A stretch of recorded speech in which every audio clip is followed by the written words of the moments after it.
आप जब भी कोई बजट या प्रो कैटेगरी का लैपटॉप चूज करने जाते हो तो आपका एक सबसे बड़ा सवाल होता है कि कौन सा प्रोसेसर लेना है। प्रोसेसर पे तो मैंने एक वीडियो बनाया है, आप जाकर चाहो तो वो वाला देख सकते हो, लेकिन उस प्रोसेसर में कोर्स कितने होने चाहिए आपके यूजेस के अकॉर्डिंग इस वीडियो में मैं आपको सभी कुछ प्रोसेसर कोर के बारे में बताने वाला हूँ। Hello guys, I am Vishal from take zone club. शुरू करते हैं।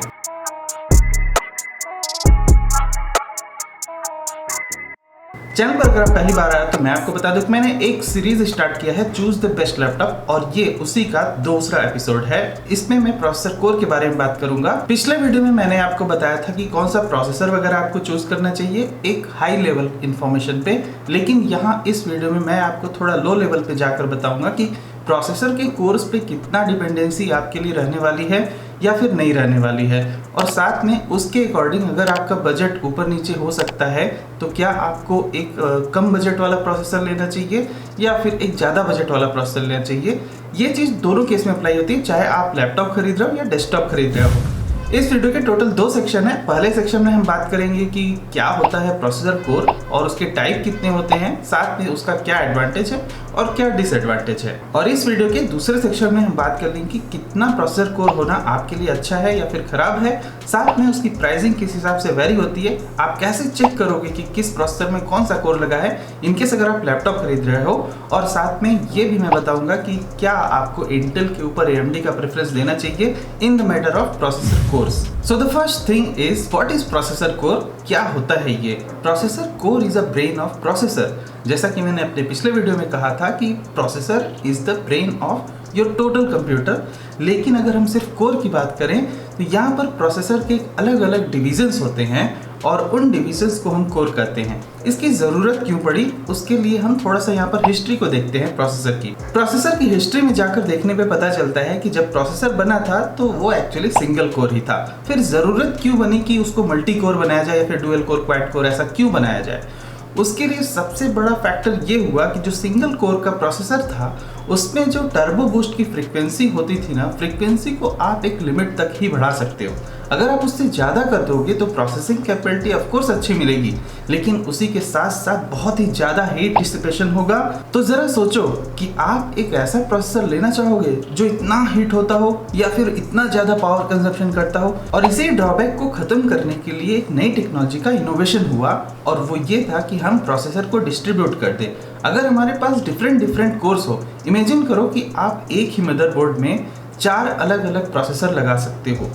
इस केस पे एक्चुअली पॉसिबल तो हो जाएगा, लेकिन हमारे पास स्लॉट भी बहुत ज़्यादा होगी और ये बहुत ही कॉस्ट इफेक्टिव रहने वाला है, काफ़ी महंगा हो जाएगा। तो टेक्नोलॉजी को थोड़ा एडवांस करते हुए प्रोसेसर कोर का इंट्रोडक्शन हुआ। प्रोसेसर कोर की वजह से क्या हुआ, सेम एक ही चिप का प्रोसेसर अलग अलग प्रोसेसर की तरह वर्क करता है। जितने ज़्यादा नंबर ऑफ कोर्स होंगे वो प्रोसेसर उतना गुना ज़्यादा हो जाएगा, लेकिन इसका एक ड्रॉबैक भी है जिसकी बात मैं बाद में करूंगा। और अब दूसरी बात, टाइप ऑफ प्रोसेसर, कितने प्रकार के होते हैं प्रोसेसर कोर्स।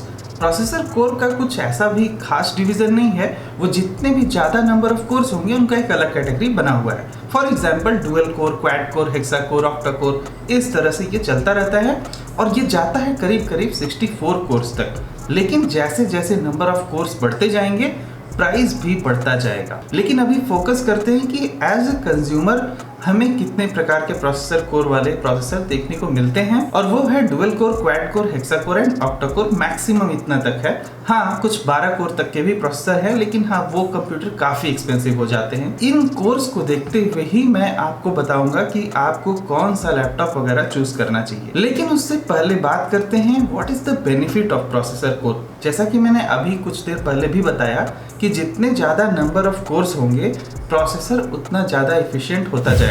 एडवांटेज की बात करें तो यहाँ आपको मैं एक एग्जांपल देना चाहूँगा। इमेजिन करो कि आप एक अकेले बंदे हो जो एक कंपनी में काम करते हो, आपकी कंपनी में कोई भी एम्प्लॉयज़ नहीं है। आप कितना वर्क कर पाओगे? मैक्सिमम वर्क भी आप करोगे तो इवन 24 आवर्स तक करोगे और आपकी एफिशिएंसी भी उस केस में डाउन हो जाएगी। लेकिन इमेजिन ये करो कि आप एक मैनेजर होगे कंपनी के, और साथ में आपने 4 एम्प्लॉयज एलोकेट कर दिए। अब वो 4 एम्प्लॉयज 4 अलग अलग तरह के काम हैंडल कर सकते हैं बड़ी आसानी से, सेम टाइम पे ज़्यादा काम आपको मिल जाएगा। तो इस एग्जाम्पल के बेसिस पे अगर हम इसे कंप्यूटर में लें तो ओएस जो है ना, ऑपरेटिंग सिस्टम, वो बन जाता है एक मैनेजर, और जो प्रोसेसर कोर्स हो गए वो अलग अलग 4 एम्प्लॉयज हो गए। फॉर एग्जाम्पल अगर डुअल कोर है तो हम मान लेते हैं कि हमने 2 एम्प्लॉयज रखे हैं। अब हमारी कंपनी की एक कैपेसिटी होगी, कितना हमें प्रोडक्शन करना है, कितना प्रोडक्ट बनाना है।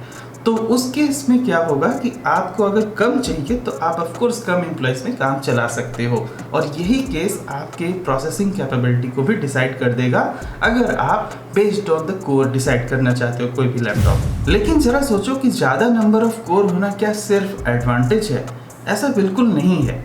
कुछ न कुछ हद तक ये सही है, लेकिन एक लिमिट हो जाने के बाद ये खराब ही होता है। पहले जब मल्टी कोर की टेक्नोलॉजी नहीं अवेलेबल थी उस समय हमने एक फ्रीक्वेंसी की लिमिट बनाई थी जिसके बाद प्रोसेसर वगैरह हिट होने लगते थे। अब यही केस ज़्यादा नंबर ऑफ कोर्स पे आपके पैनल पे भी डिपेंडेंट हो जाएगा। जितने ज़्यादा नंबर ऑफ कोर्स आप लगाते जाओगे उतना ही उसको मल्टी थ्रेडिंग का भी सपोर्ट चाहिए होगा, और उसके लिए मेमोरी मैनेजमेंट का भी सपोर्ट चाहिए होगा। ये सब कुछ एक साथ कंबाइन होना इतना भी आसान काम नहीं है।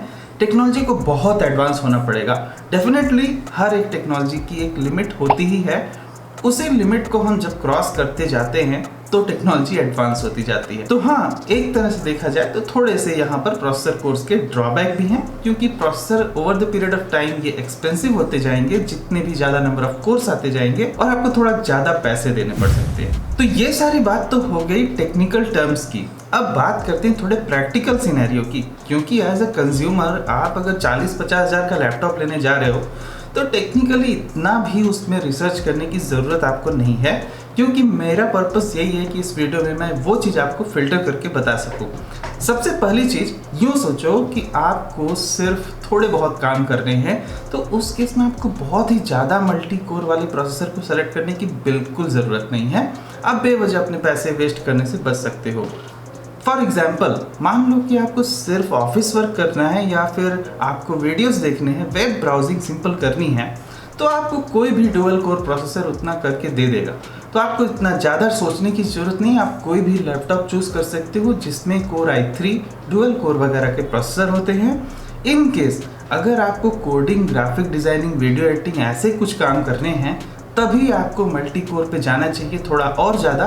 For example at least minimum quad core processor, क्योंकि जो भी कोडिंग का वर्क या फिर ग्राफिक डिज़ाइनिंग का वर्क आप करोगे ना, उसमें बहुत सारे एप्लीकेशंस चलेंगे। इसलिए जितने ज़्यादा मल्टीटास्किंग की रिक्वायरमेंट है आपको उतने ज़्यादा कोर्स को प्रेफरेंस देना चाहिए बेस्ड ऑन योर बजट। और एक सबसे बड़ा प्रो केस क्या हो सकता है ना, आपको मान लो गेम स्ट्रीमिंग वगैरह करना है। अब यहाँ पर एक 2 इंटेंस लेवल के प्रोग्राम साथ में रहने वाले। एक तो आप मल्टीटास्किंग वैसे भी यूज़ करोगे गेम में, और उसको साथ में स्ट्रीम भी करोगे, तो आपको बहुत सारी कैपेबिलिटी। तो उस केस में आपको हेक्सा कोर या ऑक्टा कोर प्रोसेसर वाले ही लैपटॉप चूज़ करने चाहिए, या फिर उसी तरह के डेस्कटॉप वगैरह बिल्ड करने चाहिए। अब ये सारी तो बातें हो गई थोड़ी सी प्रैक्टिकल चीज़ों की। अब मैं आपको बताता हूँ कि आप इन चीज़ों को देख कैसे सकते हो। फॉर एग्जाम्पल, आपको पता नहीं है कि एक पार्टिकुलर लैपटॉप पे ख़रीद रहा हूँ, उसमें जो प्रोसेसर लगा हुआ है उसमें कितने कोर्स आते हैं। ज़्यादातर केसेस में तो ऐसा रहेगा कि मैन्युफैक्चर की वेबसाइट पे आपको ये इन्फॉर्मेशन मिल जाएगी, मोटी मोटी सी इन्फॉर्मेशन।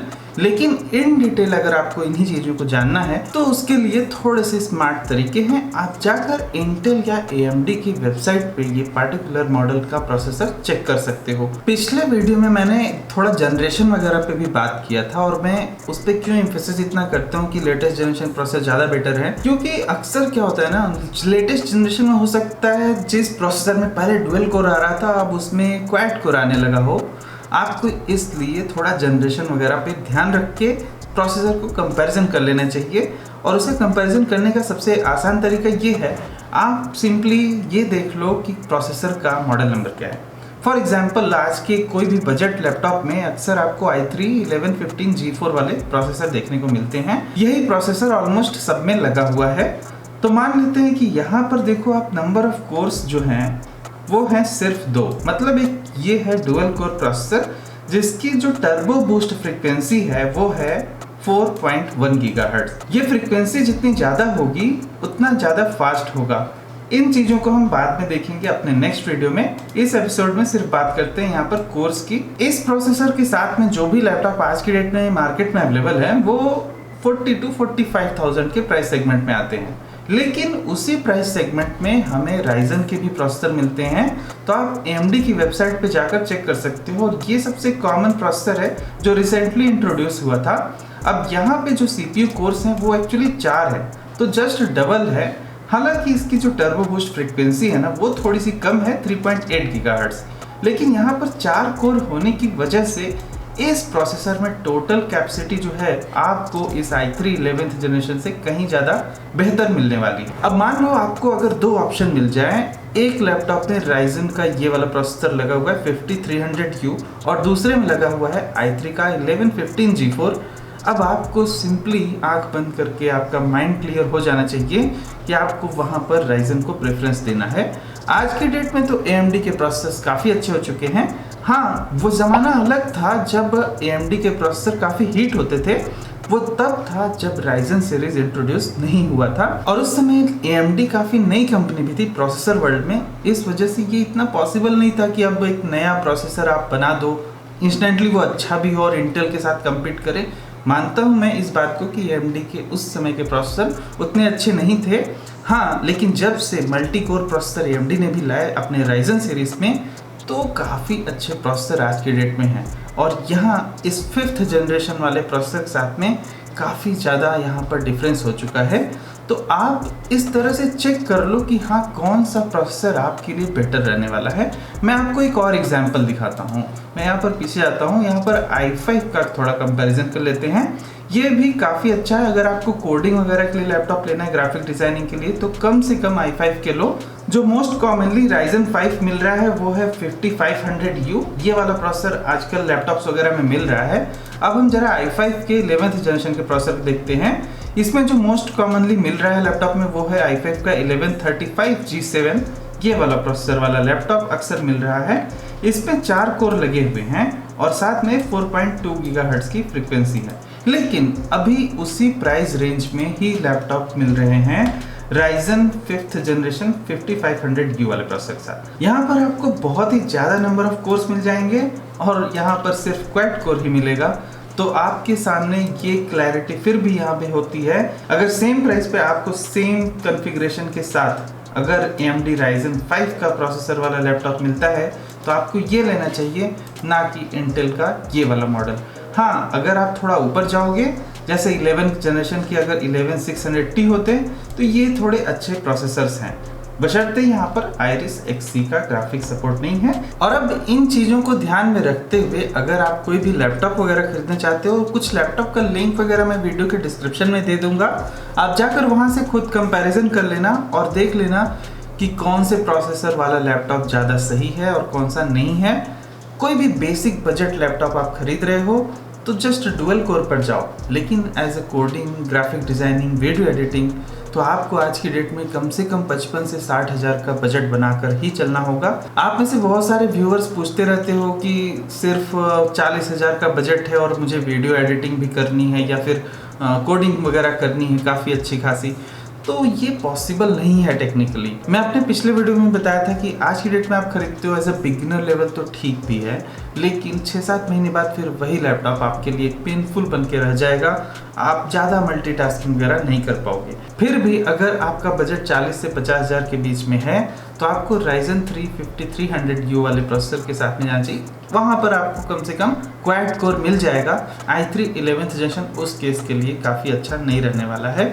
कम से कम इंटेल में जाना है आपको तो आज की डेट में एज अ वीडियो एडिटर या फिर एज अ कोडिंग स्टूडेंट आपको कम से कम 60 हज़ार का बजट तो मान के चलना होगा, तभी आपको कुछ अच्छे ऑप्शंस वहां पर i5 11th जनरेशन में इंटेल के प्रोसेसर में दिख पाएंगे, अदरवाइज नहीं मिलने वाले हैं। फिलहाल आज के इस वीडियो में इतना ही। अगले एपिसोड में हम बातें करेंगे थोड़ा यहाँ पर जो थ्रेड्स होते हैं ना, प्रोसेसर के थ्रेड्स क्या होते हैं और कैश मेमोरी क्या होती है, इन दोनों चीज़ों पे मैं अलग से वीडियो लेके आऊँगा। एपिसोड 3 होगा और वो चैनल को आप जरूर सब्सक्राइब कर लेना ऐसे ही और भी वीडियोस देखने के लिए। उस वीडियो को लाइक वगैरह जरूर करना, शेयर करना, ताकि ये ज़्यादा से ज़्यादा लोगों के पास पहुंच सके और एक अवेयरनेस भी क्रिएट हो सके जब भी आप कोई लैपटॉप वगैरह खरीदते हो या फिर इवन डेस्कटॉप भी बिल्ड करते हो। मिलते हैं अपने अगले वीडियो में कुछ और भी ऐसे टॉपिक साथ, तब तक के लिए goodbye, thank you for watching, will see you again there.